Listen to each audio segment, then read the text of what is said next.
We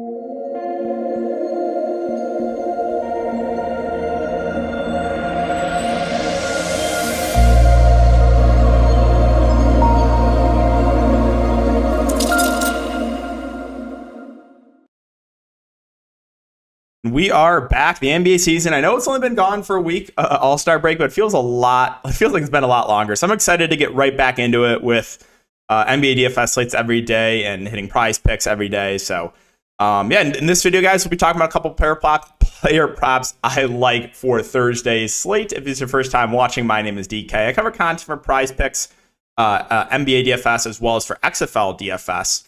And if you guys are first time user to Prizepicks, you can use the code DKDFS for a 100% match up to $100. I'll have a link down below. Basically free $100 to play with on the site. So take advantage of that if you're a new user.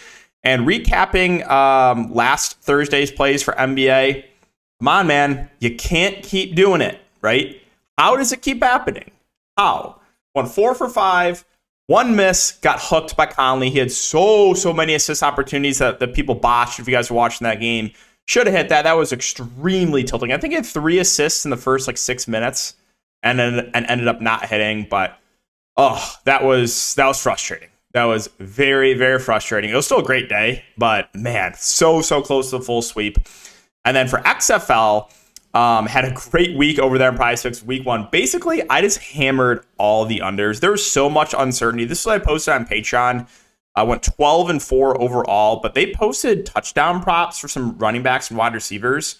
And every team had 2-3 running backs. Multiple teams had 6, 7, 8 wide receivers. So I just hammered the unders, made a good profit, made about 500 profit. What about 1,000 profit if Josh Gordon didn't score? I don't know if you guys saw that. Benanucci just flipped one sidearm and Josh Gordon caught it. I knew. I was scored. That probably cost me a lot of money. And it did. Still profited overall, but it was a great day there and a great week for XFL. I already posted some props on Patreon for week 2. We don't have the full board out, only Thursday's game. So I'll have a video up probably when I have the full board for XFL, talking about a couple pair props I do like. But that was the recap of everything. So it was a great last day of NBA before break for me. A great week of XFL. Hoping to keep it going for the return of NBA. All right. So let's just get into the video, and we'll start it off. We're going to go to Fantasy Score, and we're going to go to Jamal Murray. And currently he is, where's Jamal Murray? There he is, 36.5 Fantasy Score. We are going to take less than 36.5 Fantasy Score. Now again, last 5 bros, they're not going to like it. They really aren't, because he's hit the 4 last 5. That doesn't matter one bit. All right, so let's talk about why I like less than 36.5 here for Jamal Murray. So, number 1, it's a tough matchup against Cleveland. Cleveland plays slow. They play good defense. So it's one of the worst matchups in the league. Number 2, Jamal Murray had missed about 6-7 games before the All-Star break. So this will be his first game in 3 weeks. So I expect there to be some sort of a limit, right? Another reason is now they have Reggie Jackson, an actual backup point guard on the roster, that I think will get decent run. He's available for this game. They have Melissa questionable drafting. He isn't on the injury report. He's good to go. So I would be pretty surprised if Jamal Murray just comes out after missing 7 games and playing right back to normal minutes. So I expect there to be some sort of a limit on Jamal Murray, number 1.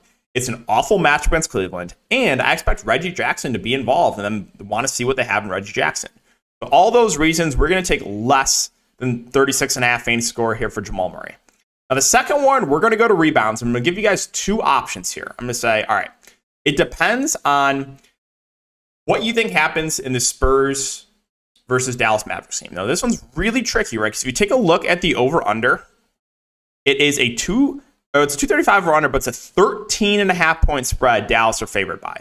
We just got confirmation from the Spurs that Devin Vassell is still out, Trey Jones is out, and now you got Jeremy Sohan questionable. So they're shorthanded. They could be even more shorthanded if Jeremy Sohan's out. But going back to those odds, again, 13.5 point spread. There's a decent chance this game does not stay competitive. Now, if you think the Spurs keep it close and the starters play full run, then you want to take Keldon Johnson more than 4.5 rebounds. Let's say I have it up here for the Spurs. So he's currently minus 140 to go over. You very rarely find those type odds. from sports books that you can get like from Prizepicks. So minus 140 for Keldon Johnson to go over 4.5 rebounds if you think the game stays competitive. My only concern with that is there's a decent chance they get blown out and the starters like don't play the fourth quarter. That's very possible. Now, if you think that happens, if you think the Spurs get destroyed, it's going to be over through 3 quarters, then I think you should take Zach Collins less than 7.5 rebounds. Collins, if it's game stays competitive, most likely sees around 30 minutes. The juice is slightly on the under at 7.5, but if he only plays 3 quarters, there's a very, very good chance this goes under. So for the second one, it's going to be up. I'm going to leave it up to you. Do you think the game stays competitive? If the answer is yes, take Keldon Johnson more than 4.5 rebounds, which actually with Sohan, if he doesn't play, would slightly help Keldon Johnson's rebounding numbers. And then if you think the Spurs get absolutely destroyed, I think you can look to Zach Collins less than 7.5 rebounds.